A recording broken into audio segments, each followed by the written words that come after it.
La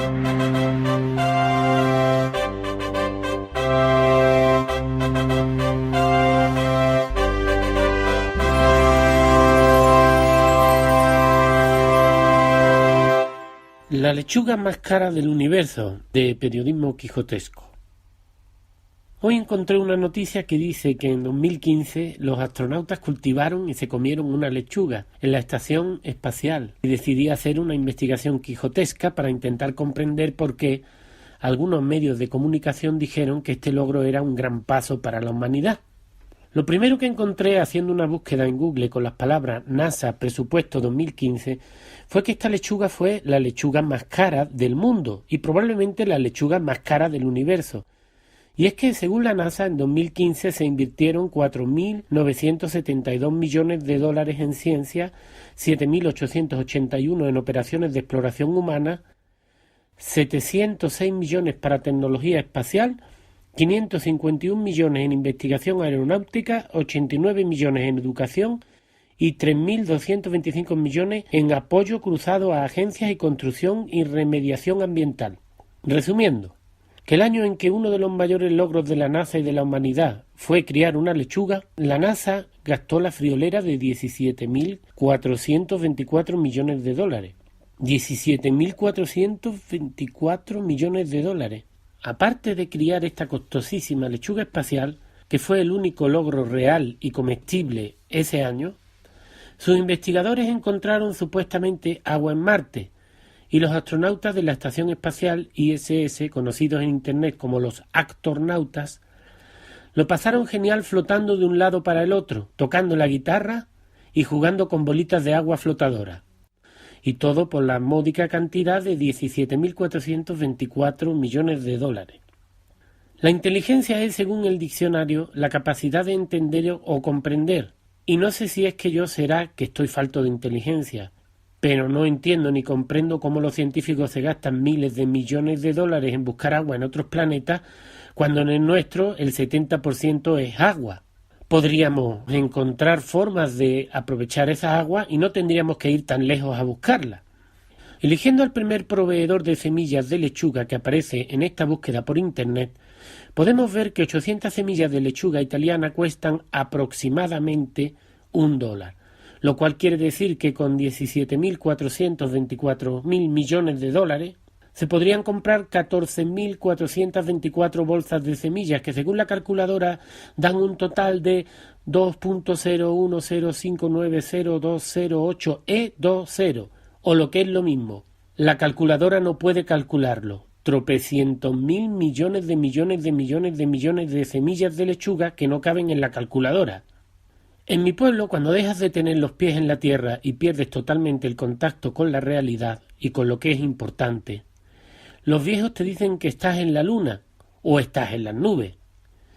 Y pareciera que la humanidad, que ya lleva un tiempo en la luna y en las nubes, va a superarse y ya pronto llegará aún más lejos, pronto estarán en Marte.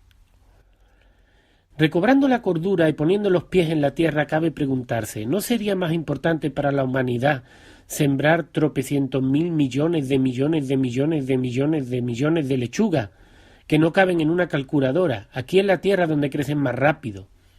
¿Nos las podemos comer y no hay que ir tan lejos a recogerlas? Según Wikipedia, la enciclopedia de los científicos, la NASA es una red de pesca pasiva que se va estrechando de forma que cuando la presa entra en la red, ve dirigido su recorrido cayendo en un depósito del que le es imposible salir. Pareciera que la humanidad, de tanto soñar con planetas y galaxias lejanas, ha acabado como todos, en la Luna, y les está costando salir de la NASA y volver a la realidad para volver a tener los pies en la Tierra. Cuando era niño, en la educación primaria, el maestro nos enseñaba que los árboles, además de dar alimento, proveer energía, dar sombra, sostener la tierra con sus raíces, darle cobijo a los animales, regular las temperaturas, limpiar el aire de la contaminación y fertilizar la tierra con sus hojas, son unos maravillosos recolectores de agua. Y entonces, para salvar al mundo, voy a proponer un plan tan delicioso como quijotesco. 1 kilo de semilla de cacao se puede conseguir por $0.50. lo cual quiere decir que con el presupuesto de 17.424 millones de dólares podríamos sembrar cada año 34.848 millones de kilos de semillas de cacao. Y teniendo en cuenta que esos árboles, además de darnos una gran cantidad de cacao, se multiplicarían, además de recolectar millones de toneladas de agua en pocos años, en lugar de tener que ver por televisión cómo los actornautas se comen la lechuga más cara del universo, nos podríamos hartar todos los terrícolas de chocolate.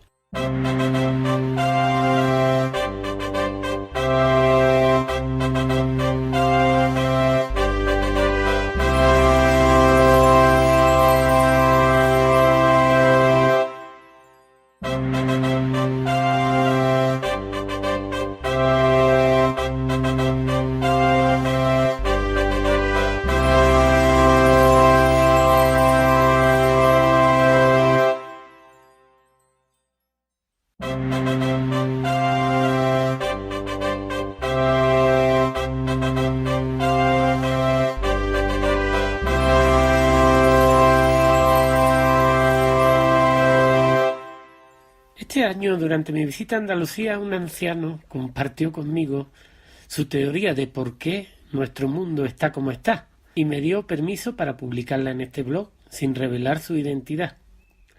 Según este sabio andaluz, la grave crisis que vive el mundo no es culpa de la política, ni de la religión, ni de los economistas, ni de los científicos, ni de ninguna otra ideología.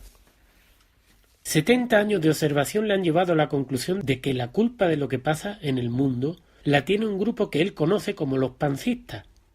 Según él, estos pancistas son personas que piensan con la panza, no usan la masa encefálica, ni viven más allá de su perímetro pancístico.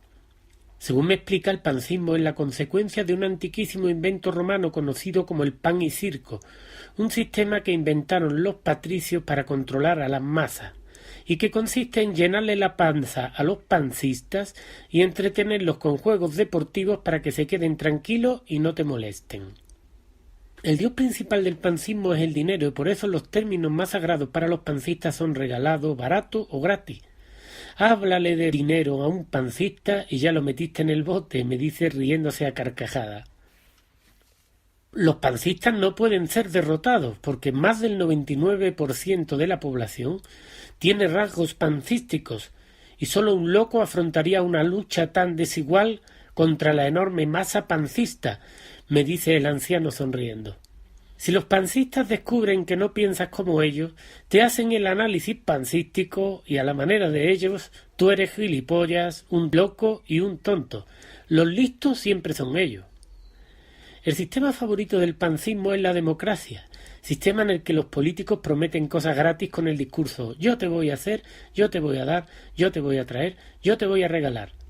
Pero para los pancistas la democracia no es un sistema para que gobiernen mejor, sino que las elecciones las usan para competir por el poder. Es el famoso quítate tú para ponerme yo. Para vender su falsa democracia, los políticos pancistas usan a la prensa que, además de servirles para manipular, actúa como una válvula que solo deja pasar la información que a los políticos les conviene. Algunos ejemplos del populismo de los pancistas son la asistencia a domicilio, las ayudas por desempleo, los regalos de casa, las subvenciones al campo. Estas ayudas son en teoría perfectas y parecen ser una política de izquierdas 100%. Pero en realidad la derecha y la izquierda no existen y en realidad estas ayudas pancistas se dan para la compra de votos y no para beneficiar a la sociedad. Por eso si te fijas, cuando se empiezan a dar las ayudas, llegan pancistas que no las necesitan, como el millonario que tiene una finca o el rico que encima tiene una paga de 1.500 euros, o el primo del alcalde o el cuñado del director del banco. Y nadie les puede decir que no, porque todos son pancistas y todos votan, y sus votos y los de sus familiares también cuentan. Entonces todos viven del cuento, todos comen de la olla.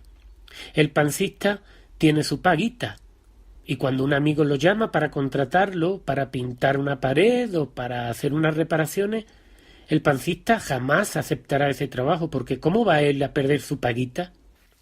Otro ejemplo es que si llega un pancista rico a pedir una asistenta para su mujer, ellos deberían decirle: mire usted, nosotros hemos hecho averiguaciones y sabemos que usted tiene mucho dinero y no lo necesita, pero como la asistencia social está manejada por pancistas, pues le dicen al rico que no hay problema y le mandan la asistencia social.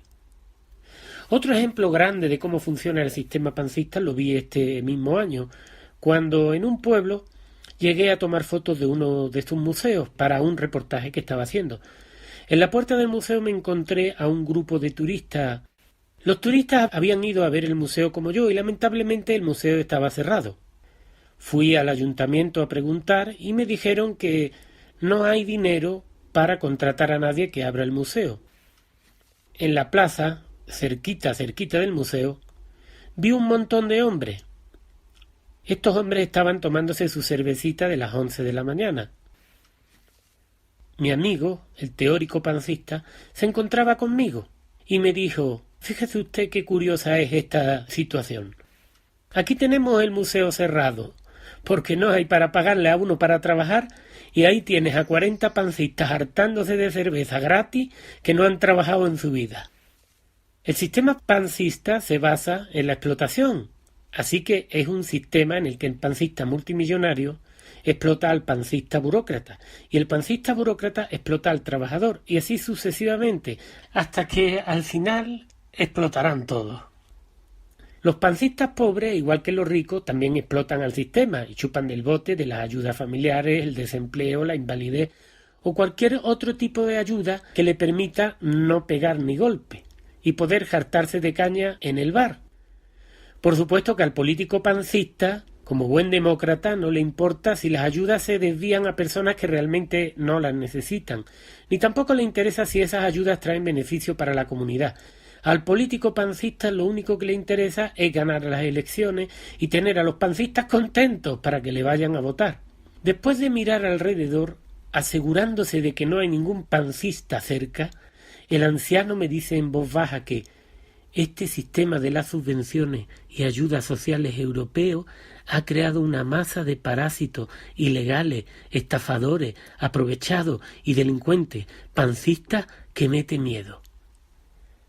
Un político sale del ayuntamiento y se mete en su coche oficial, y el anciano lo señala con el bastón diciéndome: mira cómo será la filosofía que tienen estos pancistas, que en nuestro pueblo había un alcalde, y un día dio la casualidad de que muchas personas aparcaron en la carretera que cruza el pueblo de tal forma que el tráfico se paró. Y en ese momento dice el alcalde, que estaba ahí al lado mío: ojú, como venga la Guardia Civil, verán la que se va a liar aquí. Y entonces yo le digo: pero hombre, ¿qué es lo que tú estás diciendo? Esto es competencia tuya, esto es el casco urbano y eres tú, el alcalde, el que tiene que solucionar este problema. Y entonces me cabreo y le digo al alcalde: ah, yo sé lo que tú quieres conseguir aquí. ¿Sabes cuánto cobra un torero por matar a un toro? 5 millones de pesetas. Y claro, para cobrar ese dinero el torero tiene que torear. Pero tú lo que quieres es cobrar los 5 millones sin hacer nada y estarte en la barrera. Y el alcalde se vio tan apurado que le dijo: tú lo que quieres es que la gente no me vote, pero te vas a quedar con las ganas. Después de reírse de nuevo a carcajadas, el anciano me explica que cuando eligen a un candidato, la intención de los pancistas siempre es obtener beneficios, pero nunca beneficios para la sociedad, ni beneficios como que se promueva la cultura, se ayude a sus vecinos más pobres, o se siembren árboles, o se ayude a la gente a montar negocios. No, que hay que trabajar. Los beneficios que esperan los pancistas tienen que ser siempre tocantes y sonantes. Si se observa bien, en el sistema pancista el político ni es político, ni es de izquierda, ni es de derecha, ni nada. El político es un tío que se apega ahí y dice: aquí tengo yo mi futuro solucionado, y ya está. Señalando al ayuntamiento con su bastón, el anciano dice: tú solo tienes que ver el caso del nuevo alcalde que tenemos en el pueblo, que era de derecha de toda la vida, y se presentó con la izquierda. Tienes que tener en cuenta que estos pancistas no son tontos, y nunca se presentan en partidos perdedores. Este nuevo alcalde era un estudiante que no terminó la carrera de la universidad y no tenía trabajo ninguno ni colocación y se puso ahí. Y ahora cobra 3.500 euros todos los meses. Y como es diputado, a las 8 de la mañana hay un chofer esperándolo con un coche, por si al señor diputado se le antoja ir a algún lado. Y visto esto, ¿va a arriesgarse este estudiante a quedarse sin colocación? ¿Sin 3.500 euros y sin chofer? Pues claro que no, el señor diputado hará lo que tenga que hacer para que los pancistas le voten otra vez. Sobre el tema de las elecciones me cuenta que para los pancistas el político es como un limón que ponen ahí y lo exprimen hasta que ya no da más jugo. Y luego cuando lo han exprimido, lo cambian por otro. No importa de qué partido sea, de izquierda o de derecha, el político siempre tiene que entrar en el perfil del pancista. Sin aguantar la risa, el anciano me señala y me dice: por ejemplo, a ti los pancistas nunca te elegirían. Tú eres alguien radical. Ellos saben que te atreverías a hacer cambios y pensarías en beneficiar a la comunidad. Por eso a ti los pancistas no te tomarían el canasto de limones. Nunca jamás. Estos pancistas son muy listos. Y si llega uno con ideas, no lo escogen. Ese limón se queda ahí y no le votan. No lo vaya a poner a trabajar. El pensamiento del pancista normal es: el político me da viajes en autobús gratis, me da conciertos en la plaza gratis, me da caracoles gratis, me da 400 euros de ayuda, le da otros 400 a mi mujer y nos dan otros 400 por un niño que tengo en la casa, porque he dicho que el niño es tonto, pero el niño ni es tonto ni nada. Y entonces, ¿para qué me voy a preocupar yo por lo que le pase a mi comunidad? Negando con la cabeza, el anciano me dice que este sistema de exprimir el canasto de limones traerá una hecatombe de cualquier tipo, una guerra, un desastre económico o una hambruna, porque esto antes de la guerra civil era igual. Esto no ha cambiado. Esto era exactamente igual, porque antes de la guerra lo que había era una barbaridad de pancistas aprovechándose del canasto de limones. Como los del museo. Imagínate, el museo cerrado y en el pueblo hay 400 cobrando el paro. Según me cuenta, el gobierno pancista que hubo antes de la guerra aprobó una ley que le pusieron la ley de los alojados. Y era una ley que decía que el que tenía una finca, según el número de metros, estaba obligado a contratar a un número forzoso de obreros. Y le decían: mire usted tiene una finca de tantos metros, usted tiene que contratar a 6 tíos. Y se lo metían ahí y el 99% de estos alojados eran pancistas, porque ni eran trabajadores, ni eran tíos limpios, ni nada. Y entonces se juntó el hambre con las ganas de comer, porque los dueños de la finca eran pancistas ricos y sinvergüenza, y los 6 que metían a trabajar también eran pancistas y también eran sinvergüenza. Y entonces los pancistas pobres, como sabían que iban patrocinados por el gobierno popular y sabían que el dueño de la finca no los podía despedir ni los podía echar, pues hacían lo que le daba la gana. Y por la tarde, cuando se iban para su casa, uno se llevaba un gallo, el otro se robaba una herramienta y cada pancista se traía con él lo que podía. Hoy los políticos a los alojados ya no los colocan en la finca, sino que los contratan en el ayuntamiento, pero no les dicen que hagan nada productivo, ni que siembren, ni que cosechen, ni que trabajen, ni que produzcan. Hoy les pagan por pasearse, porque el político sabe que si molesta a los pancistas se enfadan y no le vuelven a votar. Y como cada voto cuenta, al rico pancista el político también lo cuida, y le da una subvención para el campo, aunque no lo trabaje, y le coloca al hijo en el ayuntamiento, aunque el niño no sirva para nada, y le manda a una asistencia social a la casa para que le cuide a la madre. Y para poder mantener este sistema de alojados y de pancistas, ricos y pobres, religiosos y ateos, siempre eligen a un político que pueda ser fácilmente manejado, un personaje cuya misión no sea vigilarme o controlarme a mí, sino que su misión será arrimarme todo lo que pueda para llenarme la panza. Este político, además, tiene que ser de muy baja calidad para que le voten los pancistas, porque a los de buena calidad ellos no le votan, Mira que para elegir los pancistas tienen un olfato especial, amigo mío. No tienen cultura, pero al político que no les conviene lo detestan al instante. Y esto está demostrado porque los pancistas jamás permiten que entre un político en condiciones. Y las pocas veces que se equivocan los pancistas y entra uno que no es de su perfil, los pancistas lo sacan y dicen: es que fulanito no estaba a la altura, o es que fulanito no estaba preparado. Pero en realidad lo que pasa es que saben que no lo pueden manejar y por eso lo quitan. Señalándome el ayuntamiento con el bastón, el anciano me dice que en su pueblo los pancistas no se han equivocado ni una sola vez. Siempre han elegido a la perfección y yo de antemano sé a quién le van a votar los pancistas. Porque como yo conozco el perfil que necesitan, entonces digo, mira, este da el perfil pancista y a ese le votan. El pancista solo se mueve por sus propios intereses y por eso si no lo contrata el alcalde para pasearse por el pueblo, o no le sale bien un negocio que tenía proyectado con el ayuntamiento, o le niegan la subvención del campo, entonces dice, que sepa que en mi casa hay 6 votos y que ya no le volvemos a votar. Un día un pancista le dijo a otro, mira, este alcalde es muy bueno porque ha ido a Diputación y está trayendo dinero. Y el otro pancista responde, pues qué bien, venga, que vengan dineros a mí, que traigan. ¿De dónde lo sacan? ¿Cómo lo sacan? ¿O a quién se los quitan? Eso a mí no me interesa. Pero ojo, lo mío que no me lo toquen, ¿eh? A mí que me den, pero que no me pidan nada. Antes de despedirse, el anciano, que apenas puede aguantar la risa, me dice que, por si algún día me meto a político, va a compartir conmigo el secreto mejor guardado de los políticos pancistas, el secreto de la paella. Y este secreto consiste en montar una paella 2 o 3 semanas antes de las elecciones.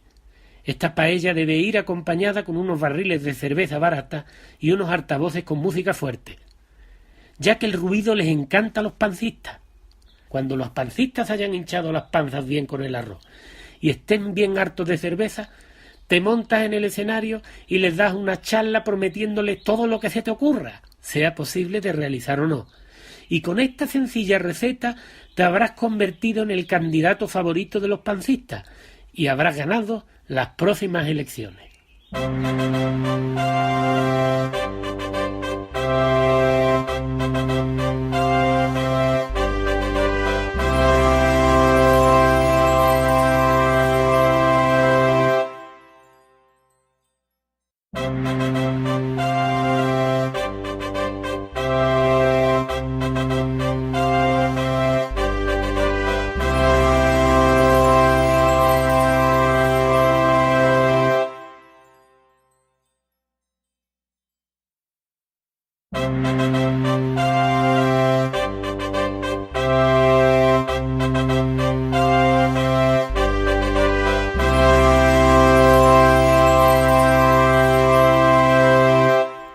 En esta entrada os presento el diccionario científico y quijotesco, avalado por la Real Academia Quijotesca. Como bien dijo Dalí, si hubiera 2000 Picasso, 30 Dalí, 50 Einstein, el mundo sería prácticamente inhabitable. Pero que nadie se espante, no los hay. Este diccionario contiene ideas que desafían nuestras creencias y cuestionan la realidad. Por lo tanto, si eres defensor o fanático de alguna religión, tendencia política o pensamiento, no sigas leyendo. No ha sido escrito para ti. Hay que considerar este diccionario completamente de realismo fantástico, aunque tenga mucho parecido con la realidad. Primer término, política. La política es el arte de decir una cosa y hacer exactamente lo contrario.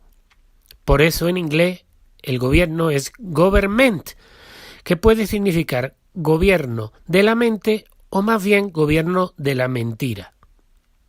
La número 2, político. Los políticos son un grupo de personas que tienen el derecho divino a gobernar sobre las masas ignorantes viviendo a costa de ellas. Véase parásito. Los primeros políticos fueron los aristócratas. Aristo significa los mejores y cracia poder. Por esto los políticos, como son los mejores, pueden vivir a costa del trabajo de los peores, que son los inferiores, porque además, como son peores, se lo merecen. A los divinos políticos se le hacen votos, como a la Virgen María. Nos cumplen promesas, como los santos, y los peores les hacemos ofrendas en urnas, como si fueran dioses. 3. Demonio. La aristocracia fue la fundadora de la democracia ateniense, la cual era conocida como el gobierno de los demoi o demos, los mejores. Estos demos, considerados hijos del demiurgo, como los reyes, tenían derecho divino a gobernar. Conclusión, los políticos son los mejores y nada más que los mejores. ¡Viva! 4. El demiurgo. El demiurgo estaba considerado por muchos como el creador del mal, y por esto a los políticos atenienses demos se les llamaba demonio. Sí, a los políticos se les llamaba demonio. La palabra demonio viene de los políticos griegos. En vista de que los libros antiguos no dejan lugar a dudas de que los políticos griegos son nuestros actuales demonios, nuestro diccionario quijotesco recomienda que cuando se vaya a actos políticos lleve siempre una cruz, agua bendita y sobre todo que se coman mucho ajo, ya que este maravilloso alimento, además de ser muy saludable, ahuyenta a los parásitos. 5. Democracia. Fórmula política en la cual la gente le vota a la izquierda, le vota a la derecha, le vota al centro, le vota a los independientes, le vota a los independentistas y le vota a los animalistas y a los verdes y a los rojos y a los azules y a los amarillos y al final siempre ganan los mismos que son los mejores. Una ley básica a tener en cuenta es que, igual que en el famoso juego del Monopoly, en la democracia, dando igual el candidato elegido en las elecciones, siempre gana la banca. 6. Draconiano. Palabra inspirada por el precursor de la democracia moderna, Dracón de Tesalia, conocido demonio o demos ateniense. Fue este arconte quien impuso por primera vez en la historia las leyes por escrito, permitiendo la centralización del poder. Es gracias al fundador de la democracia, Draconiano, que tenemos que pagar impuestos, hacer cola en las empresas del Estado y alimentar a millones de parásitos. Su gobierno fue un fracaso estrepitoso y arruinó a los pobres de Grecia, otorgándole el poder absoluto a los mejores o demos, demonios y su familia. 7. Tiranía.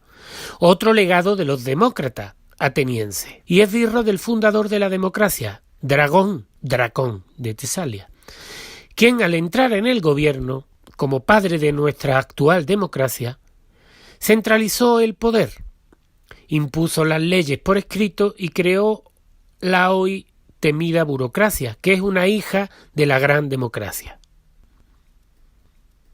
Después de pocos años de democracia draconiana, Grecia se derrumbó, los campesinos comenzaron a morirse de hambre y la tierra griega fue abandonada. Cualquier parecido con la actualidad es pura coincidencia.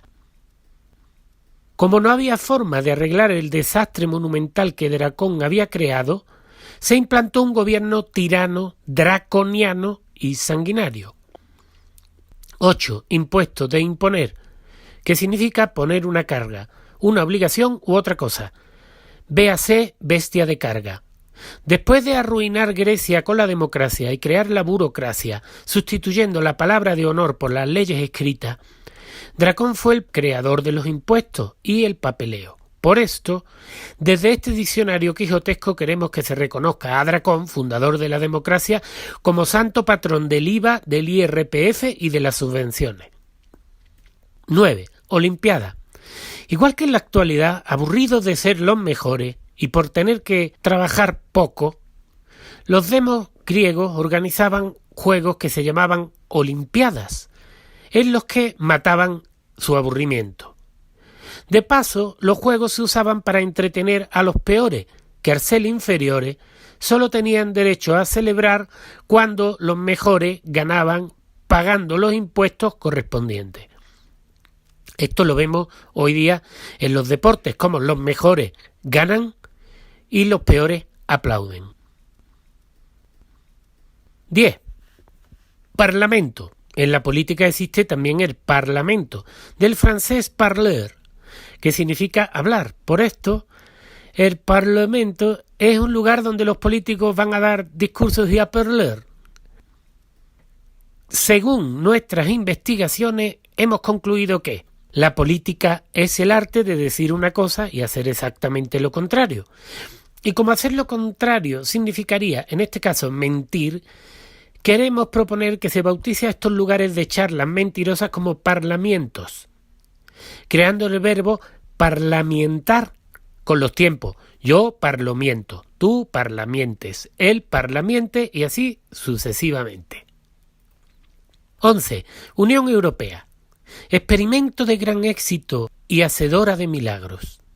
ya que muchos políticos corruptos de toda Europa son enviados a Bruselas, muy cerca de Brujas, y allí, milagrosamente, quizá debido a algún tipo de conjuro, dejan de mentir, dejan de robar y se convierten en modélicos ciudadanos. El milagro de Bruselas, de la Unión Europea, también está en que cuando llegan al Parlamento, estos políticos corruptos europeos dejan de ser corruptos. Dejan de usar las leyes para su propio beneficio, dejan de aceptar sobornos de las multinacionales y empiezan a preocuparse por sus ciudadanos. ¡Milagro!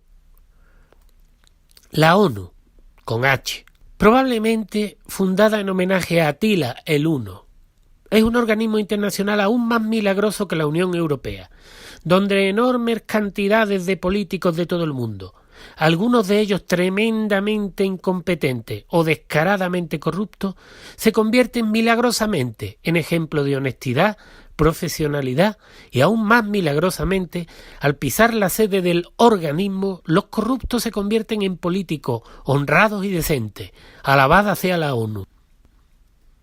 El parecido a Atila lo hemos deducido porque en el país por donde pasa la ONU, además de no quedar piedra sobre piedra, ya no vuelve a crecer la hierba. 13. Votar. De votare, que significa hacer una promesa u ofrenda a los dioses. Es por eso que en las elecciones los mortales, o los peores, creyentes de la democracia, son los que votan. Se levantan temprano los domingos cada 4 años a hacerle los votos y las ofrendas a sus dioses, los políticos. 14. Televisión. Aparato rectangular con el que, gracias al control remoto y el mando a distancia, el espectador recibe su programación especial y disfruta de sus cadenas favoritas. Según el diccionario de la lengua, programación significa preparar cierta máquina o aparato para que empiecen a funcionar en el momento y en la forma deseados. Igual que los despertadores o los hornos microondas, los televidentes, fieles a su programación, empiezan a funcionar o a desfuncionar a la hora programada, ya sea la hora de la telenovela, la de la película o la del partido de fútbol. El televidente jamás se pierde su programación. Cadena. Cadena significa serie de eslabones entrelazados entre sí, normalmente metálicos, que sirve principalmente para atar o sujetar. Antiguamente las cadenas se usaban para amarrar a los esclavos. Además, cadena también significa atadura inmaterial. Hoy, gracias a la modernidad y la tecnología, todos los ciudadanos tienen acceso a sus cadenas, existiendo una gran cantidad de ellas en el mercado, como cadenas de radio, cadenas de televisión, cadenas de supermercados, cadenas de comida rápida, cadenas de restaurante.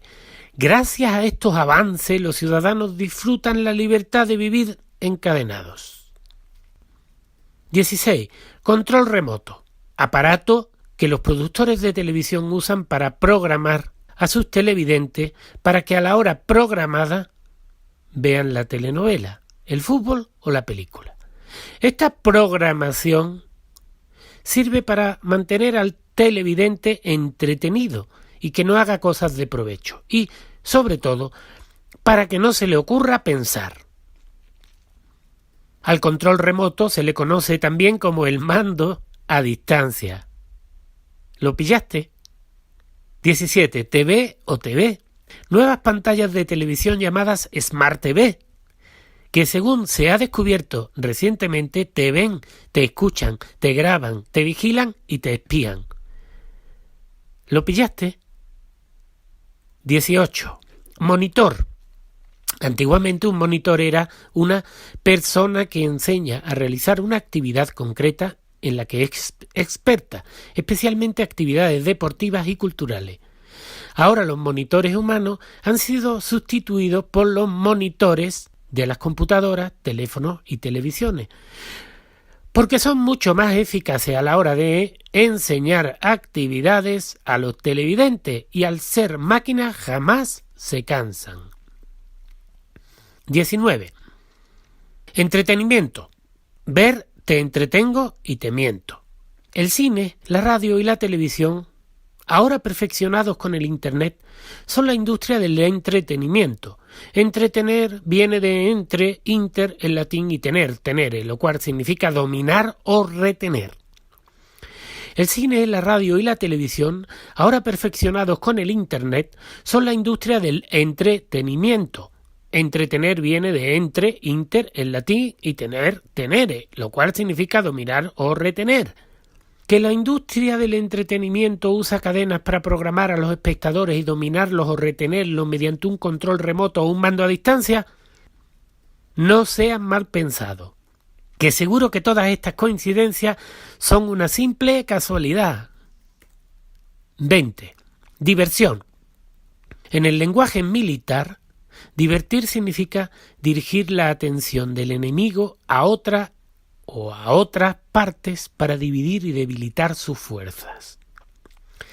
Que los que controlan las retransmisiones dividen al televidente debilitando sus fuerzas para adueñarse de su futuro. No sean mal pensados, que seguro que también es casualidad. 21. Deportes. Segundo tiempo del presente del verbo deportar, que significa desterrar a alguien a un lugar por lo regular extranjero y confinarlo allí por razones políticas o como castigo. Pero mira que eres mal pensado, que debe ser casualidad. Estos deportes se usan, por ejemplo, para entretener y divertir a las personas con carreras en círculo sin dirección, gente corriendo sin sentido detrás de pelota o gente metiendo pelota entre tres palos, o gente colando pelota en cesta, o gente pasando pelota por encima de redes. Es una cuestión de pelota. 22. Juego. Del latín iocus, que significa broma. Sí, juego significa broma, chanza y burla.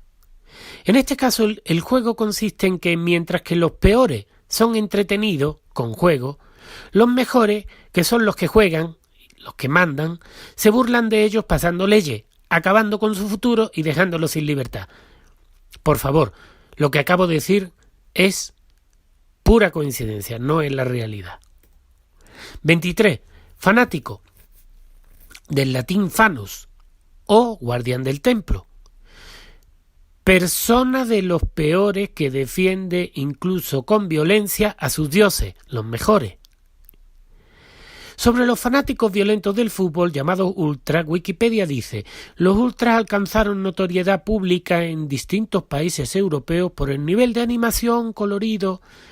La enciclopedia libre llamando colorido a unos grupos violentos organizados que salen a destruir las ciudades cuando ganan o pierden su equipo. 24. Gol. Un golem o gol es una criatura artificial hecha de barro u otros materiales y animada con magia para servir a un amo como esclavo.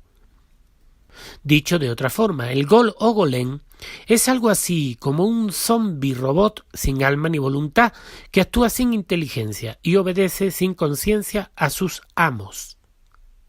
Durante un partido de fútbol, cada vez que la pelota pasa entre tres palos, los peores gritan ¡gol!, que significa zombie o esclavo, mientras levantan el puño y celebran la victoria, aunque ellos en realidad no ganan nada. A pesar de haber realizado un esfuerzo titánico, no hemos podido esclarecer si este insulto monumental está dedicado a los jugadores, esclavos de los dueños de los equipos, o si los fanáticos se estarían gritando ¡gol! O esclavo a ellos mismos. 25. Bar. Antiguamente, cuando un inglés se portaba mal y lo encerraban, se decía que había sido puesto behind bars, detrás de los barrotes. Dicho de un modo más castizo, podríamos decir que cuando un inglés se portaba mal, lo metían en el bar. Con el tiempo, estas cárceles evolucionaron y ahora las rejas son invisibles. El jefe de estas cárceles se llama alcohol y sus carceleros son unos genios traicioneros que vienen en botellas y nunca conceden los deseos que prometen. Para comprobar que el bar y el alcohol son un castigo y una prisión, solo hay que ver algunos de los términos que se usan en los bares españoles. Un cliente pide una copa más y dice: «Castígame un poco más» o «dale veneno». Otro cliente quiere un palo o un golpe. Y cuando le toca pagar con su vida y su alma, el cliente sale y pide la dolorosa, el recibo o la multa. 26. Trabajo. Del latín tripalio o tres palos. El tripalio era un instrumento de tortura que usaban los romanos con los esclavos que se negaban a trabajar.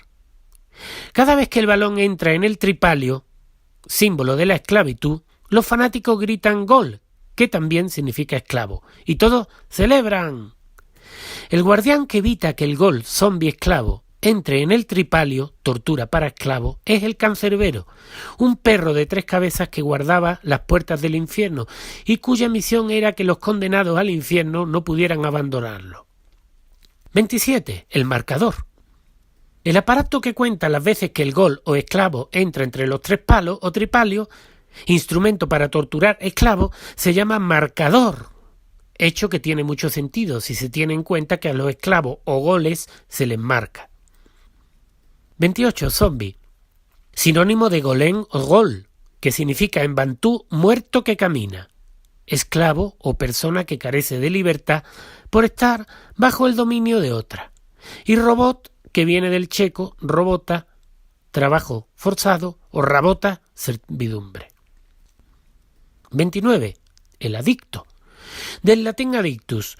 Un adicto era un esclavo que, habiendo nacido libre, era adjudicado a otro mediante juicio o acto legal, por no pagar sus deudas. Es decir, un adicto es uno endeudado. El adicto está endeudado o hipotecado. En inglés, hipoteca es mortgage, palabra que viene de mort, muerte, y gage, que es sinónimo de pledge o juramento solemne. Por lo tanto, mortgage o hipoteca significa juramento solemne a la muerte. 30. Dinero. Palabra procedente de dino o monstruo y de jin o demonio. El dinero fue inventado por los políticos sumerios para engañar a los campesinos, cambiándoles monedas sin valor a cambio de semillas, trabajo o tierra, cosas verdaderamente valiosas. 31. Banco. Antiguamente los bancos eran unos sillones que había en las plazas donde las personas disfrutaban su tiempo libre al sol.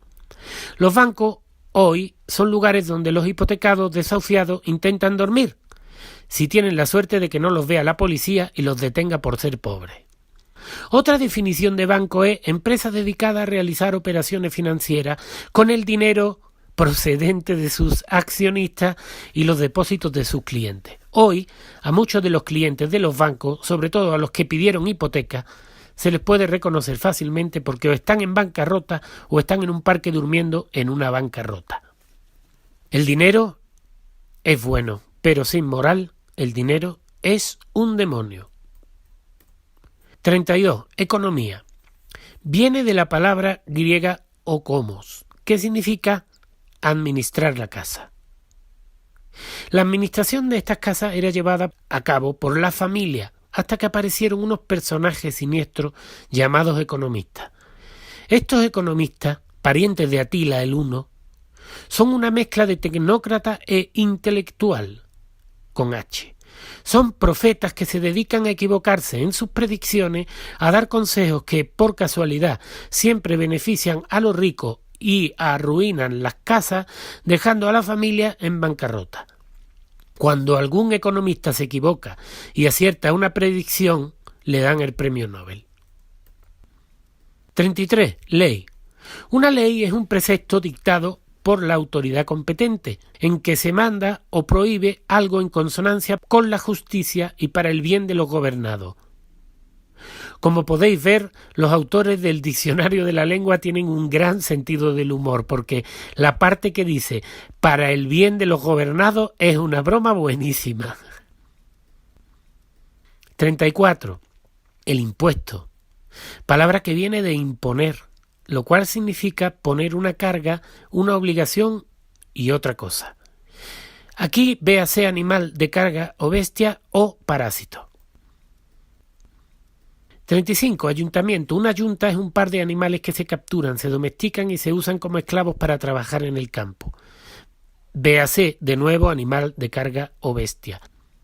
Para ayuntar a los animales se les pone un yugo, lo cual significa ley o dominio superior que sujeta y obliga a obedecer. Véase otra vez, animal de carga o bestia.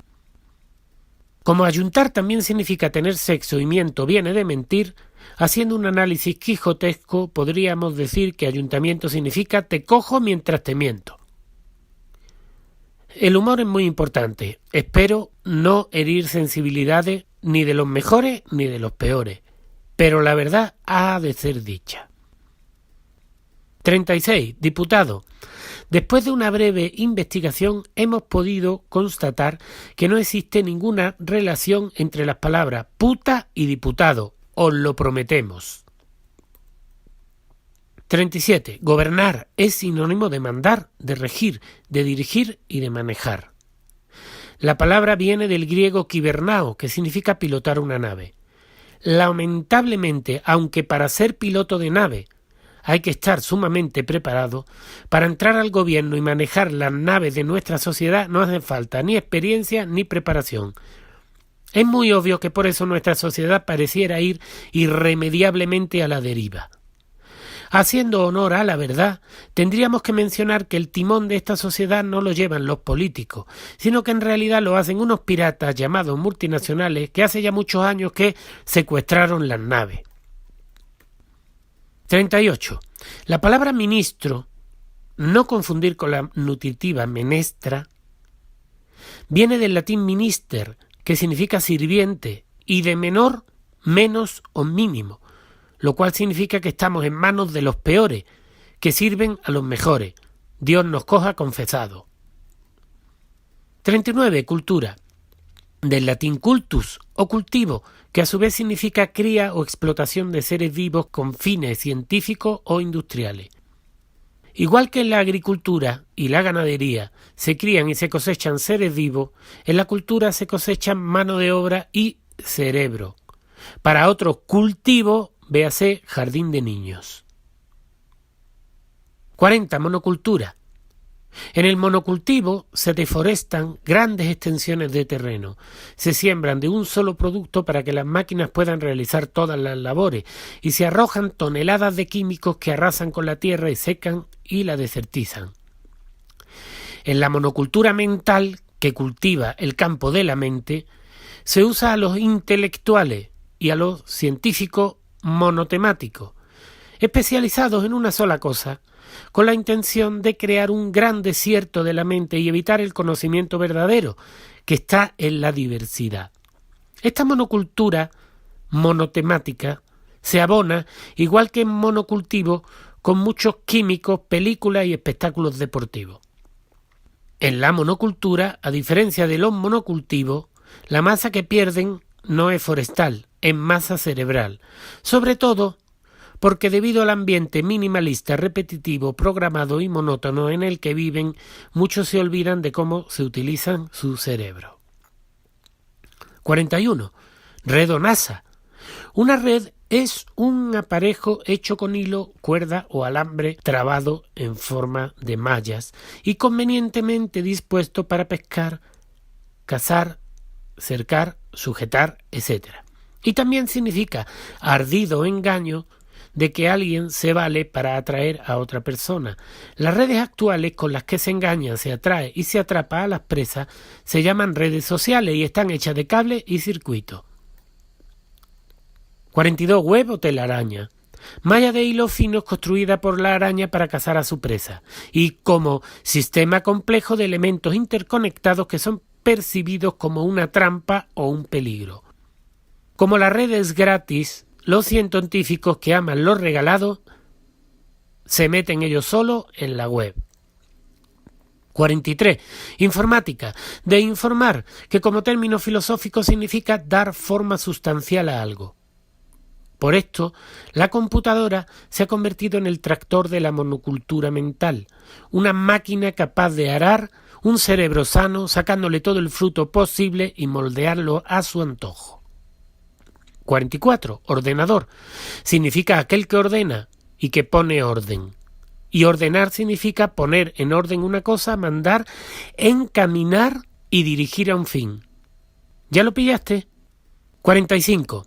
Circuito viene del latín circuitos, derivado de circumeo, que está formado por circum, alrededor, y eo, ire, ibi, itum, ir.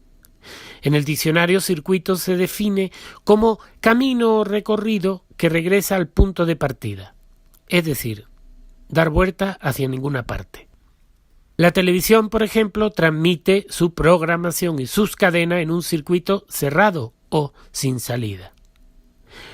Otro ejemplo de circuito son los circuitos laberínticos en los que corren las ratas sin llegar nunca a ninguna parte. Situación que se puede ver también a mayor escala en los parques y carreteras de las ciudades. En electrónica, los circuitos se usan para atrapar la energía y manejarla.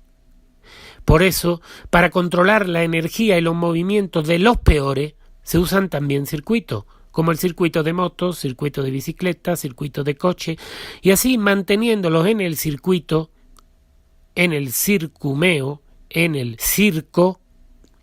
Los mejores se aseguran de que los peores, por muy rápido que corran, jamás lleguen a ninguna parte. 46. Circo, de la palabra griega krikos, el cual es el anillo o argolla de un yugo. Y el yugo es un artefacto de madera al cual, formando yunta, se unen las mulas o los bueyes. Véase, de nuevo, ayuntamiento o animal de carga. Es gracias al circo o argolla del yugo que los animales esclavos pueden ser atados convenientemente para que no se escapen. Actualmente, para mantener a los peores bien ayuntados, los mejores tienen muchos tipos de circo, como el circo de la radio, el circo de la televisión, el circo de los deportes, el circo de la prensa, el circo de la política, el circo de la moda, el circo de la religión, el circo de la ciencia, etc. 47. Curso, en inglés, curse o evil spell, significa maldición. Por lo tanto, cursar es en inglés maldecir. Cambiar el curso de algo es también desviarlo de su dirección natural, como por ejemplo se hace con los ríos. Además de escribir, deletrear o tener buena ortografía, spell significa hechizo, conjuro, maleficio o encantamiento. ¿Cuántos cursos tiene? 48. Cientontífico. Los cientontíficos son los seguidores del cientontismo. Hay dos tipos de cientontíficos: los pancistas, intelectuales e interesistas. Los pancistas son los que siempre piensan en llenar su panza y los interesistas en llenar sus bolsillos. Los cientontíficos intelectuales son los que se llenan la cabeza de fórmulas, teorías, estudios y conceptos inútiles, como por ejemplo las hipotenusas y los catetos. Y se deleitan repitiendo teorías científicas que no entienden y estudios que no comprobaron ellos mismos. Ecotontismo. El ecotontista es un ecologista que no ha visto el campo en su vida y que desde una oficina con aire acondicionado de la ciudad toma decisiones políticas y legales que ayudan a destruir el planeta, arruinar a los campesinos y aniquilar el campo. 50. El Homo pokemonensis, nueva especie de hombre, entre comillas, aparecida en el siglo XX después de la extinción del Homo sapiens sapiens. Con la aparición del Internet y la tecnología, el Homo sapiens sapiens, hombre sabio, se convirtió en un zombi descerebrado que vaga por las redes cazando Pokémones completamente alejados de la realidad, el Homo pokemonensis. 51. Homo cientontíficus. Es una variedad del Homo pokemonensis. El Homo cientontíficus, también conocido como el Homo repetitivus, es una nueva especie de humanos que repite compulsivamente y sin ningún tipo de reflexión lo que dicen sus dioses los estudios que publican las universidades. Los que repiten sin ningún tipo de reflexión lo que dicen los medios de desinformación masiva, la prensa, la radio, el cine y la televisión, y los que repiten todos como si fueran loros. 52. Wikipédico. Dícese de los Homo pokémonensis, Homo scientificus o Homo repetitivus que, en lugar de pensar, cuando van a decir algo, abren el teléfono y te leen lo que dice Wikipedia creyendo que es la verdad. 53. Globolistos.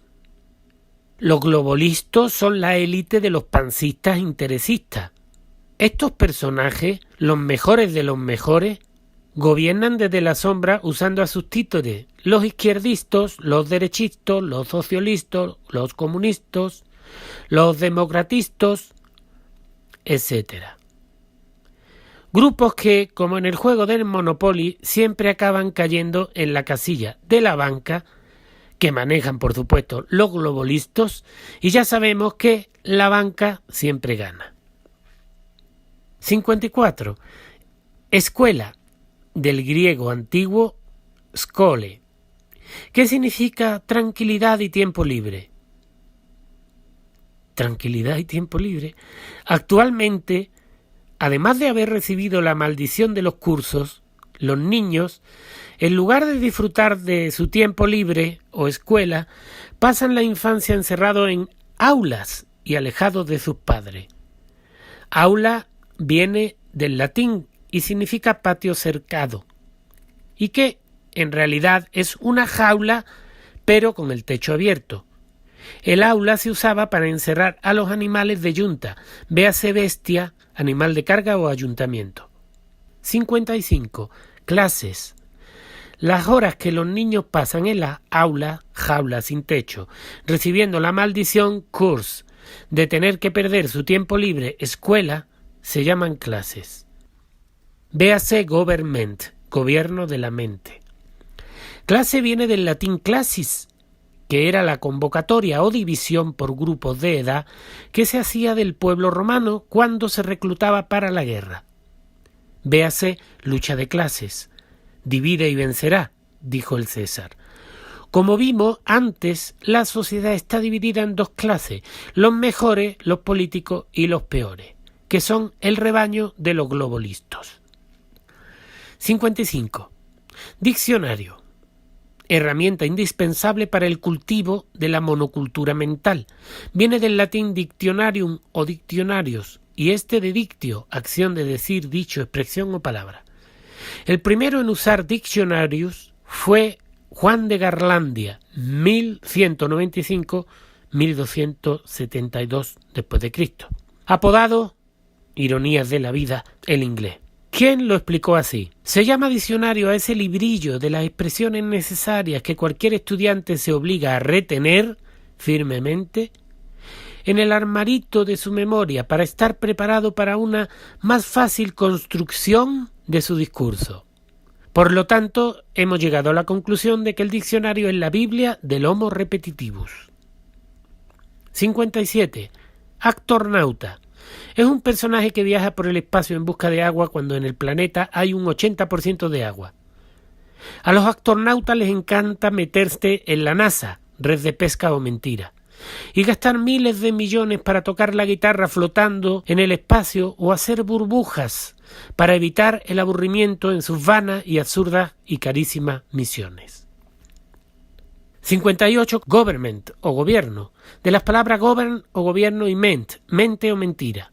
Tenemos la duda si government significa gobierno de la mente o gobierno de la mentira o los dos. Colorín colorado, este diccionario se ha acabado.